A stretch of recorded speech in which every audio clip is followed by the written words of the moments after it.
God is good. 하나님은 진짜 너무 좋으세요. 그쵸? 요즘 톰을 몇 번 만나고 또 톰이 친구들을 데리고 오는 걸 보면서 톰의 나라가 궁금해졌어요. 톰이 잠깐 얘기해줬는데 말괄량이 삐삐도 거기에서 나온 동화이고 무민도 그 나라에서 나왔고 알아보니까 H&M도 그 나라 거더라고요. 그리고 또 젤리가 유명하죠. 알아봤더니 거기는 아주 추운 나라여가지고 디저트, 스위트 이런 거를 제일 많이 먹는 나라래요.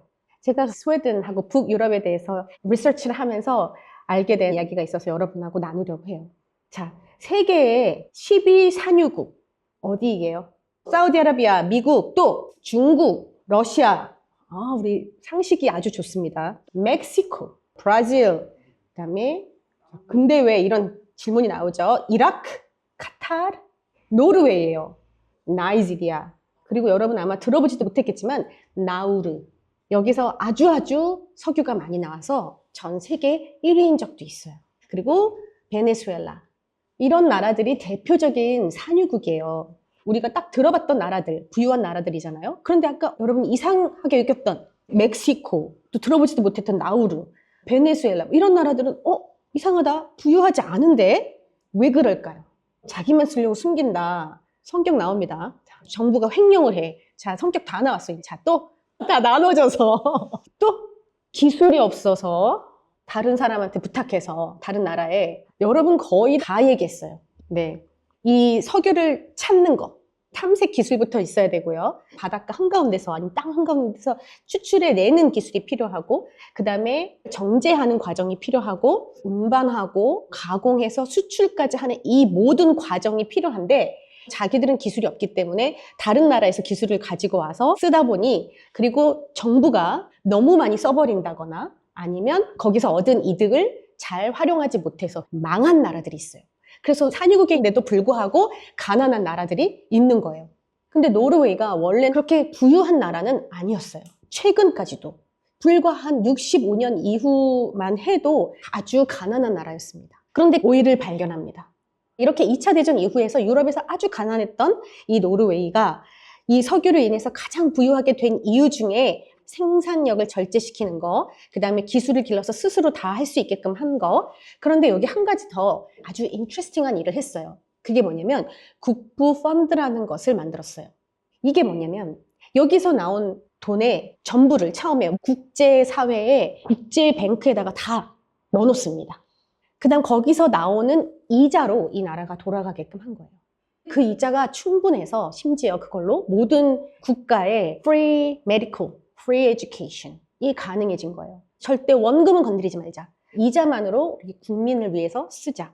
그래서 국민이 필요한 퍼블릭 섹터에다가 다 그 돈을 돌려주게 된 거예요. 그래서 나라가 풍요해졌고 부유해졌고 안전해졌고 그렇게 65년 만에 지금 세계에서 1, 2위 나라에 속합니다. 최근엔 거기에 또 인광석이라는 아주 잘 쓰이는 원료가 발견이 됐다고 해요. 그런데 발견됐다고 해서 막 쓰지도 않아요. 아까 잠깐 얘기했던 처음 들어보는 나우르라는 나라는 인광석이 발견이 됐는데 몇 년 만에 다 팔아서 다 써버린 거예요. 그래서 이름도 들어보지 못할 만큼 잠깐 반짝하고 끝났어요. 또 산유국으로 굉장히 부자였던 베네수엘라라는 나라가 있었는데 석유를 막 생산해낸 다음에 거기서 나온 이득으로 국민들에게 다 베풀고 세금도 줄여주고 또 free education, free medical 다 해줬어요. 그런데 한순간에 망해요. 왜냐면 기술도 없었거니와 세금 안 내도 돼 이러면서 국민들에게 그 인기를 얻는 정책으로 가다가 한순간에 망합니다. 이 베네수엘라가 망했을 때 전 국민이 1년에 average 9kg가 감량했대요. 너무 스트레스를 받아서. 그래서 원유가 다 있다고 해서 다 부유한 나라가 아닌 거예요. 그쵸? 오늘 우리가 나눌 말씀과 너무나도 밀접한 관계가 있어서 이야기를 했습니다.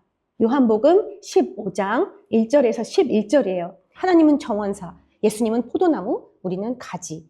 예수 안에 있으면서도 열매를 못 맺는 가지가 있더라. 그런데 그런 사람들은 정원사이신 하나님이 잘라낸다. 근데 열매를 맺고 있는 가지가 있는데 그 가지는 깨끗하게 다듬어서 더 많은 열매를 맺게 하신다. 여기서 우리가 알 수 있는 것은요. 첫 번째, 가지인 우리는 스스로 열매를 맺을 수가 없어요. 어떻게 맺을 수 있어요? 예수님 안에 붙어 있어야 돼요. 너희가 내 안에 있어야 된다고 하고 내가 너희 안에 있어야 된다라고 해요.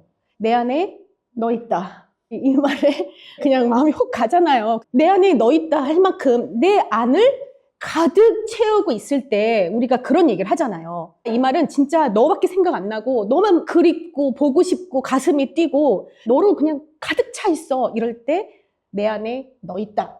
그런데 거꾸로 나도 너 안에 있다. 그러니까 예수님은 온통 지금 여러분 생각으로 가득 차 있는 거예요. 여러분도 예수님 생각으로 가득 차 있습니까? 여러분 안에 예수님 있습니까? 그러면 열매를 맺을 수밖에 없어요. 이건 너무나도 자연스러운 이야기예요. 그러니까 성경을 읽을 때도 숙제하듯 오늘 큐티해야 되는데 이러면서 읽는 것이 아니라 요즘 기도를 좀 덜 했네 하고 기도를 하는 게 아니라 예수님으로 가득 차기 위해서 그게 우리의 목표인 거예요. 청년 사역을 하면서 깨닫는 건요. 사귄 지 한 달쯤 되면 모르는 게 없어요.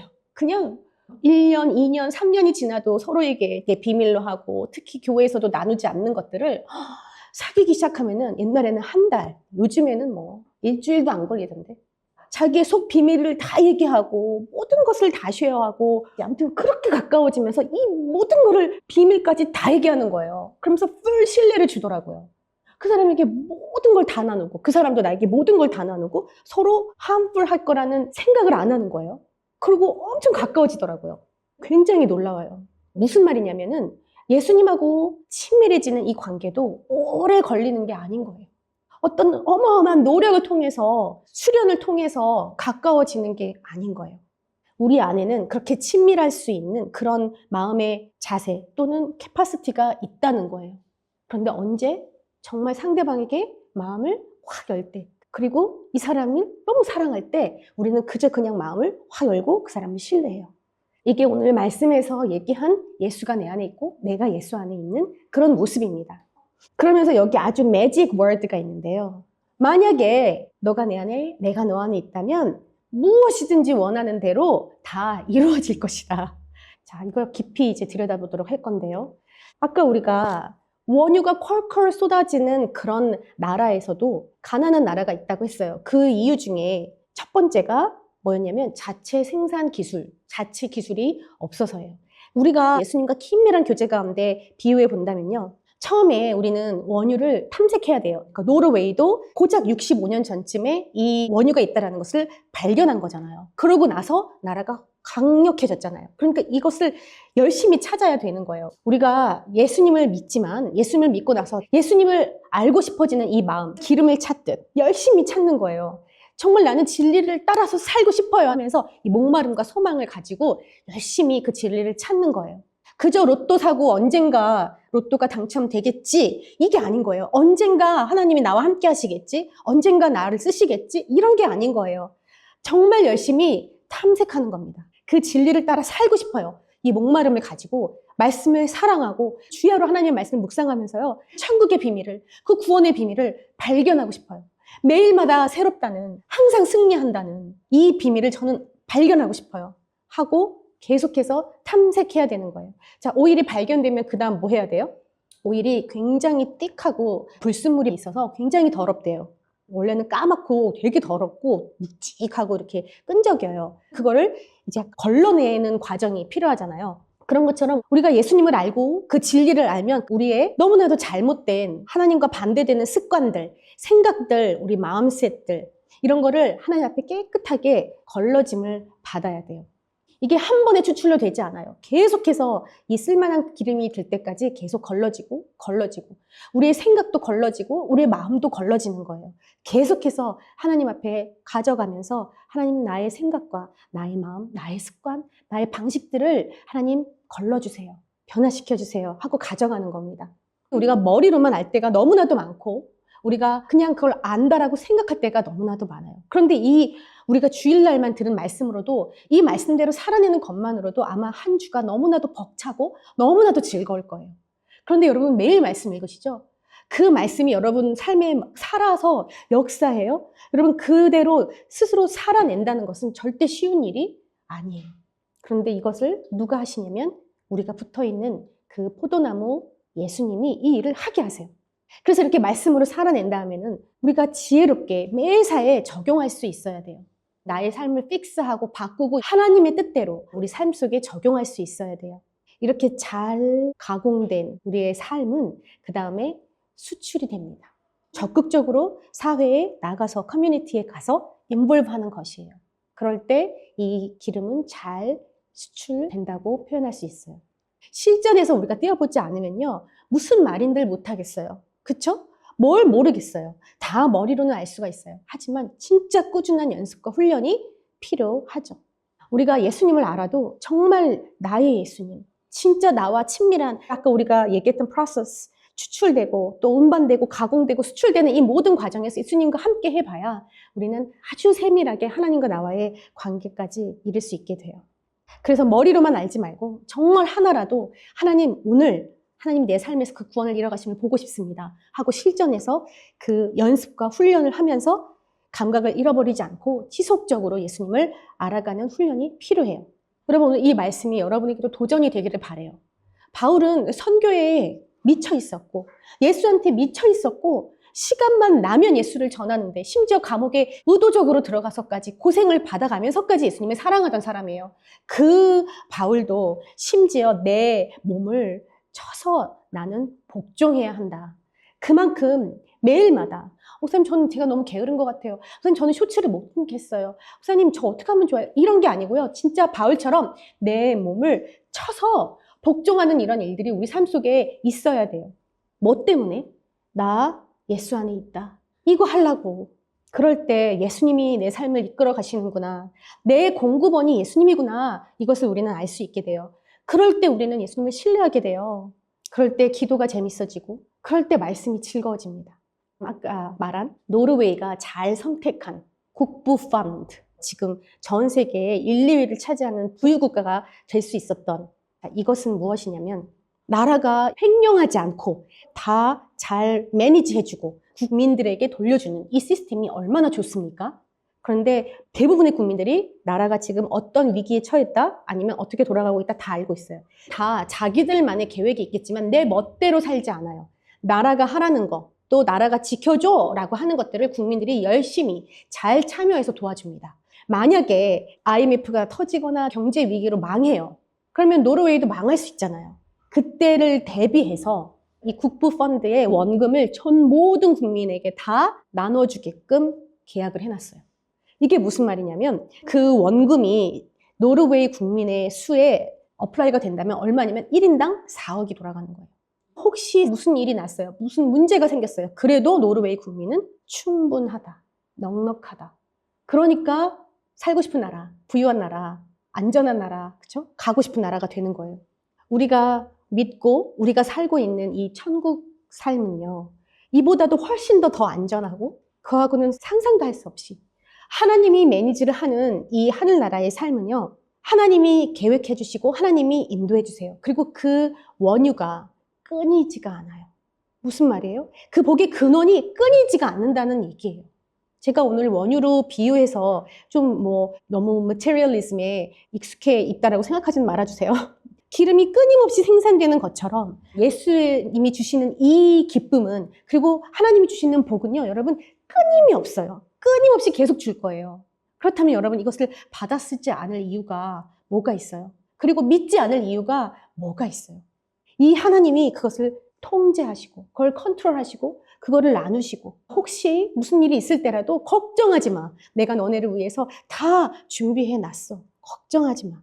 이런 분이 하나님이라는 거예요. 바로 이 포도밭의 정원사라는 거예요. 여러분이 하나님한테 여러분의 통제권을 주지 않겠어요? 여러분의 삶을 컨트롤하라고 하나님한테 맡기지 않겠어요? 그렇다면 우리의 계획이 아닌 하나님한테 권위를 맡기고 내 시간, 내 재능, 내 돈, 이런 거 다 하나님 일 위해서 쓸래요. 하나님이 하라는 대로 하고 싶어요. 이렇게 하나님 앞에 기꺼이 믿음으로 선포하는 데 있어서 여러분을 흔들리게 하는 것들, 여러분의 발목을 잡는 것들은 무엇이 있습니까? 여러분이 불안하다고 느끼게 하는 것들이 무엇이 있어요? 건강이 무서워요? 아프다가 죽을까 봐? 돈이 없어질까 봐 불안해요? 사람들과의 관계가 나빠질까 봐 불안하세요? 여러분이 능력이 없어서 무시당할까 봐 불안하세요? 오늘 이 요한복음 말씀에서 마지막에 이런 얘기를 해요. 하나님이 우리에게 그 샘솟는 끊이지 않는 기쁨을 주고 싶어서라고 합니다. 우리가 포도나무에 붙어 있어야 하는 이유, 열매 맺는 이유, 이 모든 것은 하나님의 마음이 우리에게 기쁨을 주고 싶어서 그러는 거예요. 그러니 여러분, 예수로 인한 삶이 아니면, 그 삶을 막 가로막는 일들이 있다면 say no 하세요. 그것이 여러분 생각일 수도 있고, 여러분의 마음일 수도 있고, 심지어 여러분의 진로일 수도 있고, 미래일 수도 있고, 관계일 수도 있어요. 그렇지 않으면요, 오늘 말씀이 뭐라고 해요? 꺾여서 말려버리고 불태워버린다고 해요. 이 무시무시한 말이 우리에게 협박이 아니고 너무나도 자연스러운 현상인 거예요. 그러면서 열매 맺는 나무는 하나님이 다듬으신다고 해요. 열매를 맺고 있는 나무에 더 많은 열매를 맺게 하기 위해서 나무를 다듬으신답니다. 이 얘기는 제가 한 1년 전쯤에 프루닝이라는 설교를 거의 몇 주 동안 한 것 같아요. 기억하시죠? 가지치기를 해서 더 튼실하고 좋은 열매가 맺을 수 있게끔 여러분, 하나님은 놓치지 않고 이미 열매를 맺고 있는 나무들 계속해서 가지치기를 하세요. 부지런히 하세요. 무슨 얘기냐면 지금 여러분이 예수님을 믿고 있어요? 예수가 내 안에 가득 있고 내가 예수 안에 있다면 여러분 삶은 지금 예수님 때문에 만져지고 있을 거예요. 여러분 매일마다 하나님의 그 은혜 앞에 가지치기 당하고 계세요? 하나님의 생각과 하나님의 마음과 다른 것들, 하나님의 바라보는 뷰와 여러분이 바라보는 게 다른 것들, 이런 것들을 계속해서 하나님 앞에서 조정해 가고 계세요? 하나님이 여러분한테 그거 아니에요, 이거다? 이러면서 하나님 알려주고 인도하고 계세요? 이런 일들이 여러분 삶 속에 계속해서 일어나고 있어야 하는 거예요. 너무 어렵게 얘기를 했습니까? 여러분 예배 때 또는 여러분의 골방에서 혼자 기도할 때 정말 하나님이 깨끗하게 씻겨주시는 경험을 하고 계세요? 매일같이 하고 계세요? 하나님 은혜에 깊은 반응을 하고 있고 말씀대로 살고 싶어서 너무나도 스트러글 하는데 그 승리하시는 예수님을 만나고 있고 삶에서 계속해서 파인하게, 더더욱 파인하게 계속 만져져가는 삶을 매일마다 살고 계세요? 언젠가요, 예배드릴 때 엄청 울고 회개한 적이 있어요. 이게 되지 않기를 바랍니다. 매 주마다 함께 모여 예배드리는 이 시간이 너무나도 귀하고 하나님을 만나는 그 기쁨 때문에 가득 차고 매일마다 여러분의 공간에서 큐티하고 말씀 나누고 하나님이 여러분을 가지치게 해가시는, 계속해서 훈련해 가시는 이 과정이 여러분 삶의 매일마다 가득하기를 소망합니다. 그럴 때 무엇이든지 원하는 대로 구하고 이루어지는 삶을 살 수밖에 없게 될 것입니다. 아멘.